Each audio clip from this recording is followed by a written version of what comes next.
Hey you guys, welcome back to my channel. I'm super excited for today's video. We are going to be talking about all of my eyeshadow palette purchases from 2022 and were they worth it or not. So basically we're going to be revisiting 2022, which is a horrifying thought, but revisiting every single palette that I purchased during the year of 2022 and whether or not I think that palette purchase was worth it or not. I definitely have been better-ish about my palette purchases so far this year, but I have noticed that my preferences all around with makeup are definitely changing.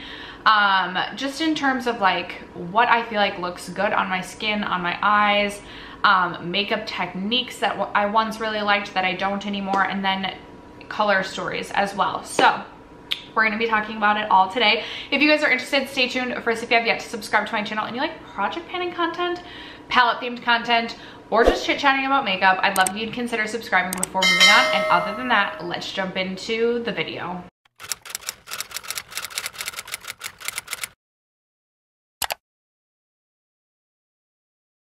Alright guys, before we get into it, I am planning my palette week out for the end of this month.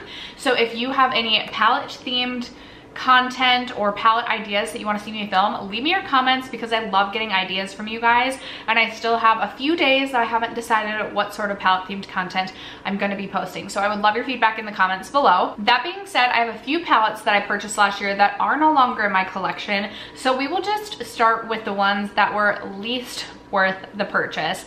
Up first, I have the ColourPop One and Done palette, and I remember being super excited for this palette.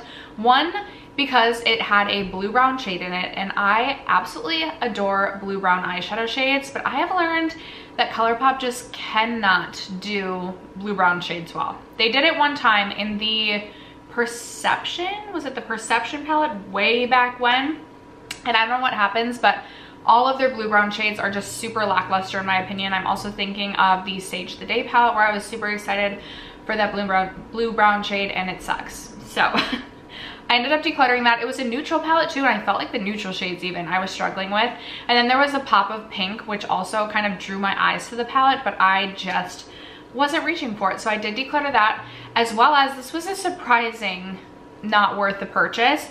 It was the Natasha Denona Mini Crush palette, and I was super excited for this release as well, because I typically like the Natasha Denona mini palettes. They released it around Valentine's Day, so the color story was just like speaking to me, and I just felt like the mattes kind of muddied together and just did not blend very seamlessly into one another, and it wasn't a palette worth keeping for like the one shimmery shade that I thought was really pretty. So I ended up decluttering that one as well.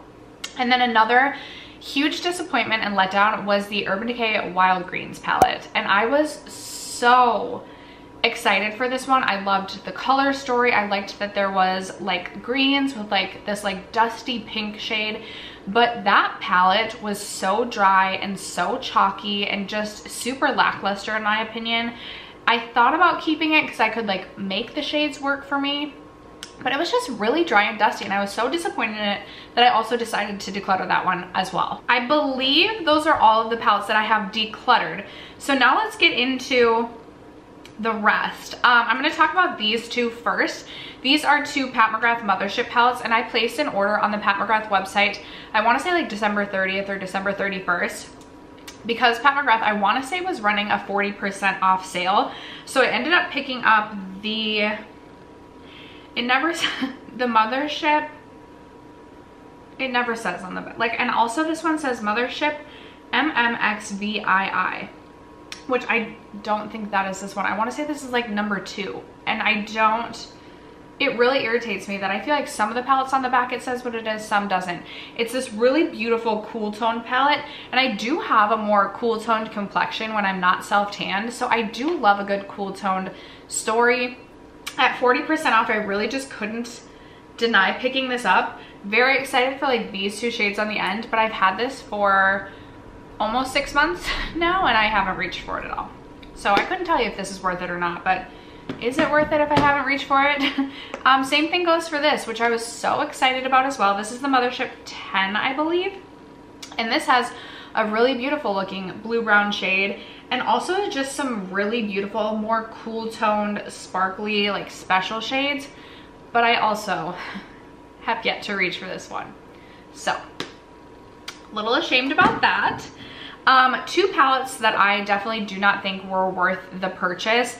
This REM Beauty Go-Go Boots palette, I kind of just picked this up on a whim. It's not something I really was interested in at all, but for some reason I was like, I need to try one of the REM Beauty palettes, and of course I picked the like most colorful one because I was like, ooh, this one looks the most unique, when in reality if I had gone for, my air conditioning just kicked on. Okay, I turned it off so that hopefully there won't be like this loud noise in the background.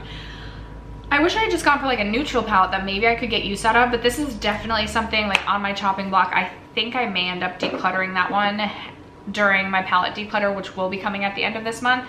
Same thing goes for the Artist Couture Supreme Mauves palette. Now this is one I was very interested in. When I saw the teaser photos of this, I knew instantly I was going to purchase this one because I absolutely love the Artist Couture eyeshadow formula. I love the Supreme palettes. I love the sleek packaging.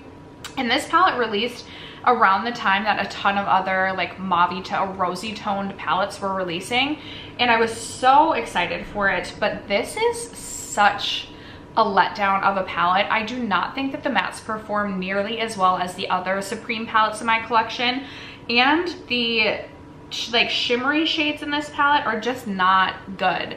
There's a variety of texture in the palette, but I just do not think that the shimmer shades perform on the eyes as well. They're crumbly, they're flaky, there's a lot of fallout, which normally doesn't bother me, but I just did not think that this was a good palette at all. So this one, definitely not worth it. I'm like looking over everything to see if there's anything that stands out as not worth it, and this one comes to mind.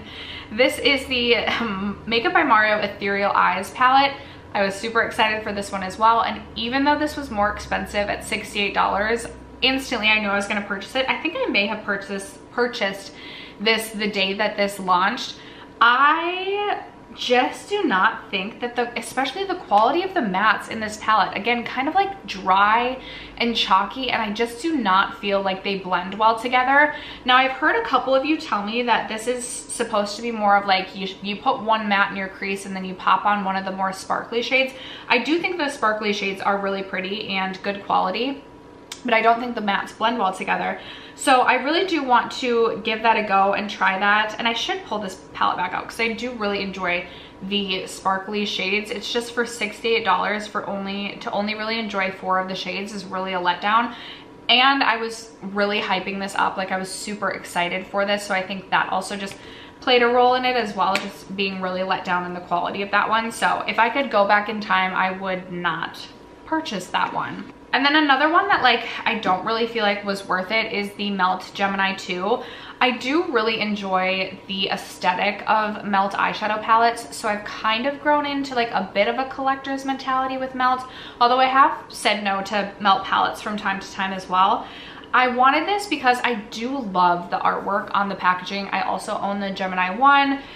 And so I really thought this would be a great companion palette for it, but I just am not a huge fan of like pinky or rosy eyeshadows, especially like not a grungy rose. That's just like not ever really what I'm going to be going for. That's not my tone. And so in the grand scheme of things, my collection definitely could have gone without this palette. I feel like I need to add some gloss to my lips. Oh no. I'm gonna add red on top of this and see how that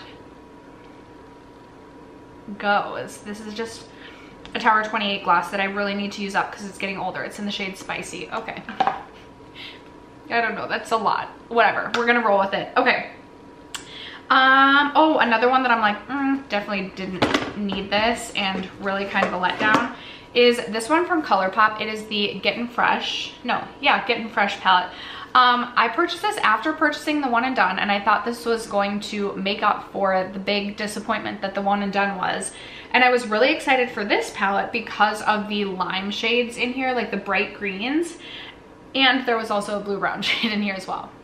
I don't know if I've actually used the blue-brown shade in here. Perhaps I should pull this out and give it a go. But I will say the green shades in this palette were such a letdown. They were just very lackluster. I didn't think that they performed well at all. But now that I'm looking at it, I'm like, ugh, I do want to play with this palette again. I think it's the color story and just this time of year that's like making me feel inspired by this palette. But in general, I wasn't super impressed, and there's just so many like neutral shades that I have a million times over in my collection that I really could have done without this. I purchased this really for those green shades, and the green shades were a disappointment. So therefore, I don't really feel like this palette was worth it either. These next two, I like, they were worth it, but also like, eh.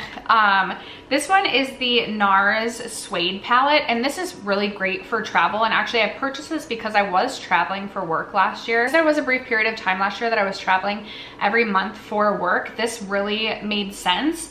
And I don't regret this, and I don't think it's like not worth it, but it's just not super exciting. But I will also get really good use out of this. Perhaps I should try and pan this palette next year. Anyway, the other one is just this quad from Aether Beauty. It's the Rose Quartz quad. I think it's really beautiful, but just, it's a quad. It's not the most exciting thing in the world, although quads are probably more of my preference these days because I'm just not loving like a super heavy, intricate eye look on my aging eyes. So there's that one.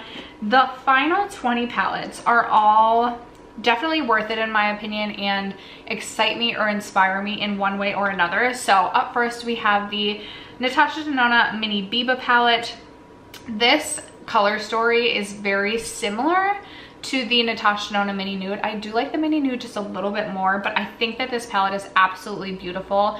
A really easy reach if I am wanting something that is gonna look like I spent a lot of time doing my makeup on, but is not gonna take any effort to really think about the look that I'm going to create. I really enjoyed that one. You guys know how much I love NARS, and I did purchase both palette releases from them last year. So this is their holiday release, the NARS Stargaze palette, and I really do think that this is a beautiful palette. I love that it is more cool toned, something I haven't reached for much since the holiday times just because it is more cool toned. But I do like that NARS also includes a variety of different textures amongst their like foiled shimmer shades. There's some that are a little bit more chunky and thick but really impactful on the eyes, and then there's some that are really thin and more of like a lid topper sort of shade, but also really, really beautiful. I've never had any issues with the NARS mattes either, so I'm very happy to have that one in my collection. And then the summer palette released last summer was the NARS Summer Unrated palette. My pressed glitter broke. Was not too disappointed by that, and I absolutely love this palette. Again, different tones and textures throughout the palette. There's some satin shades, matte shades, some of the chunkier, more textured shades, and then also some of the thinner, more lid topper shades. Love the mattes, love the color story. Perfect for the summertime, so I do believe that that one is worth it. I have two very expensive palettes here from Danessa Myricks. First, I have the Lightwork Volume 3 palette, which is this beauty right here. I love this palette.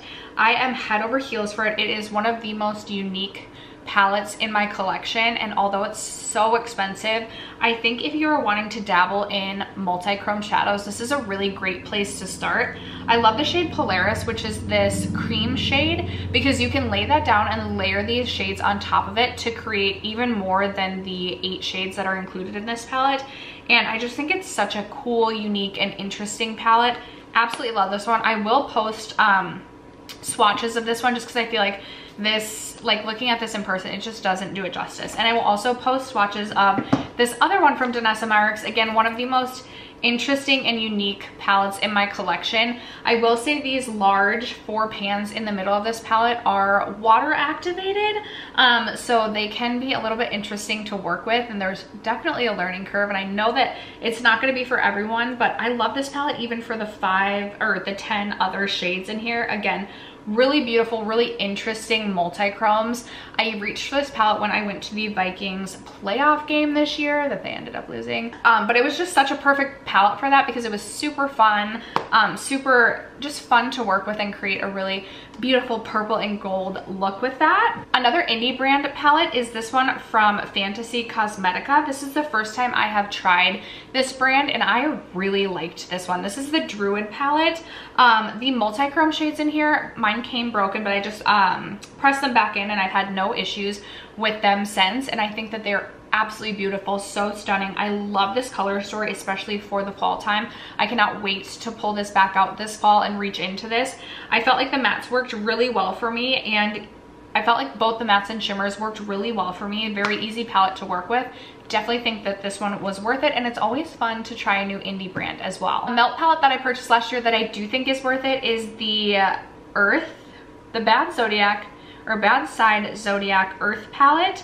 I am an earth sign, I'm a Taurus, so I was super excited to pick this one up, and I do actually really like the color story of this. It's giving me like Subculture vibes. I like that it's a smaller palette as well, and I felt like the quality in this was really, really great.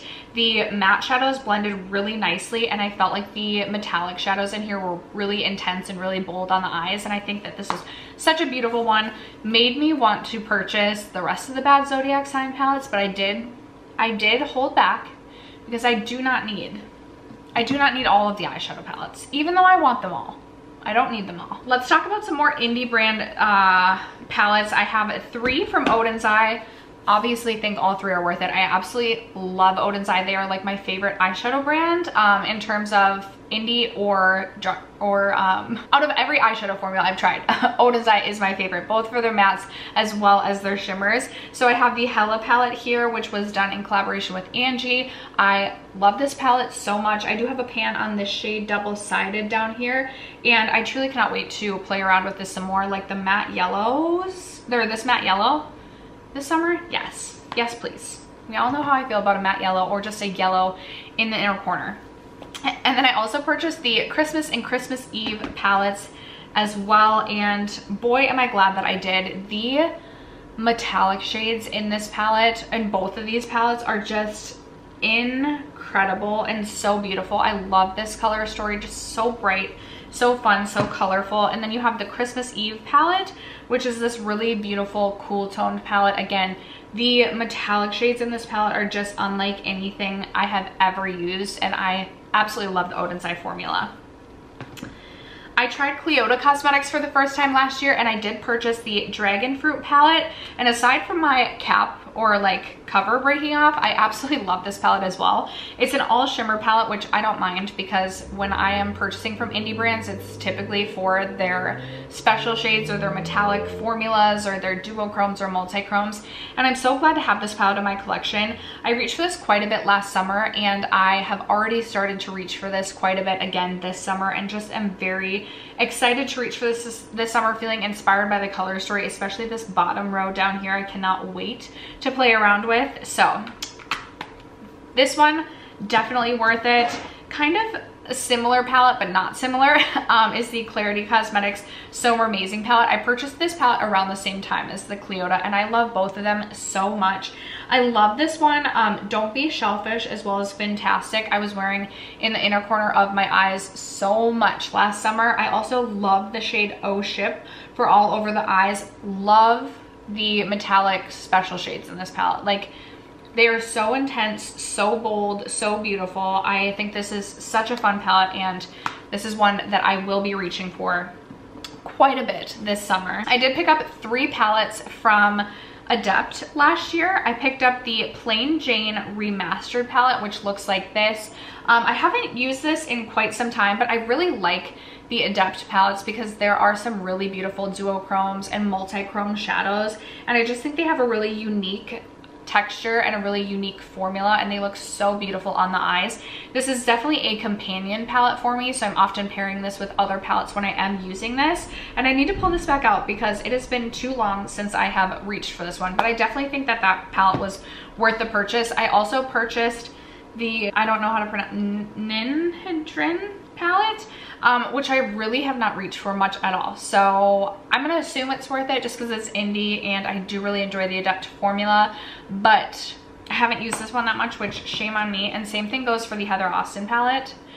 I'm embarrassed that I've had this for so long and I haven't reached for it. I feel like I've been like trying to like get through all of my Pan and Every palettes, and then as I test a palette, I try and use each shade in the palette at least 3 times. So it's definitely slowed down my testing process and getting to every palette. But shame on me that this is one that hasn't gotten reached for.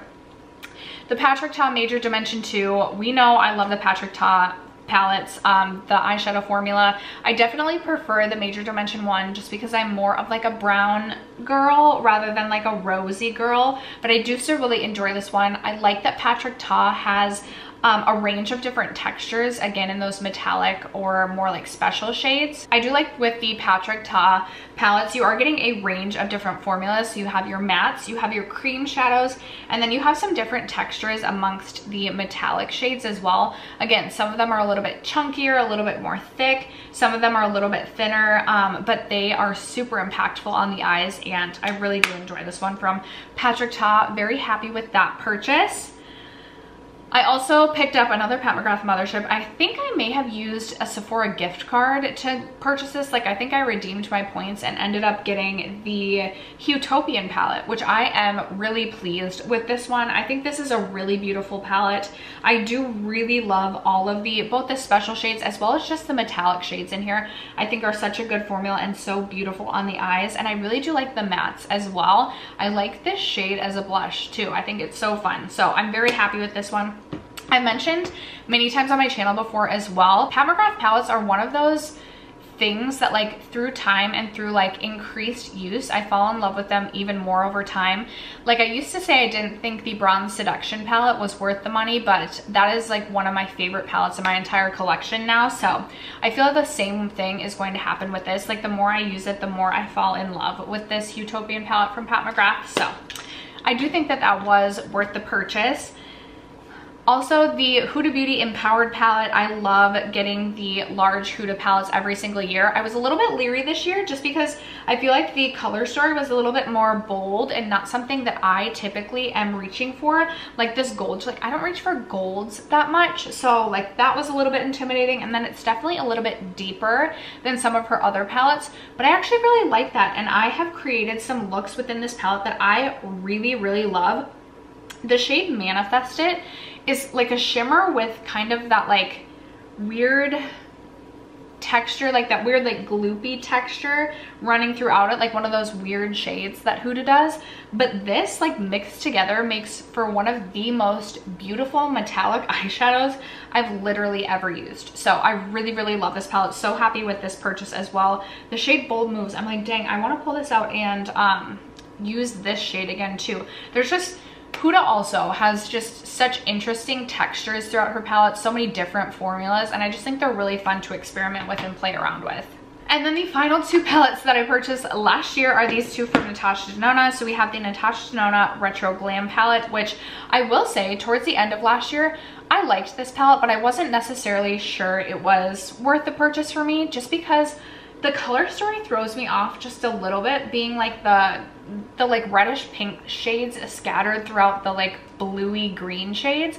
But this is currently going in my No Pan Left Behind, and I've actually created some really beautiful looks that I love from this palette. So I am really happy that I did decide to pick this one up. And then I think this was, I'm almost positive this released last year. Yes, the Natasha Denona My Dream Eyeshadow Palette. This is what it looks like. Really, really beautiful. I will say I recently made my own custom Natasha Denona palette. So I don't know that this is, I don't know if I've taken any shades from this one, and it doesn't look exactly how it did when I purchased it. But it is definitely more rosy and like pinky purpley mauve, whereas again sometimes I like more of just like my neutral browns, but I still do really enjoy this one. I love the foiled shades in this palette. I do think that the multi-chrome shade is a little bit of a letdown. Like if you're purchasing this palette for the multi-chrome, I do think you're going to be disappointed. But the shades Serenity, Thrill, Spontaneous, and Babies, again, I think, I don't know, are these, like, is this right? I'm not sure. Maybe it's a little bit mixed up, but I do really enjoy the My Dream palette, and I do think it was worth the purchase. Woo, and after that, I am out of breath. Those are all of the palettes that I purchased last year in 2022, and I am happy to say that for the most part, it seems like my palette purchases were worth it. There were definitely some duds here and there. I would love to know in the comments below what palette purchases from last year were winners in your opinion and what were duds. Hopefully you had no duds, but I would love to hear from you guys in the comments below. Other than that, thanks so much for sticking around to watch today's video and for supporting my channel as you guys always do. I love you guys so much, and I will catch you in my next video. Bye.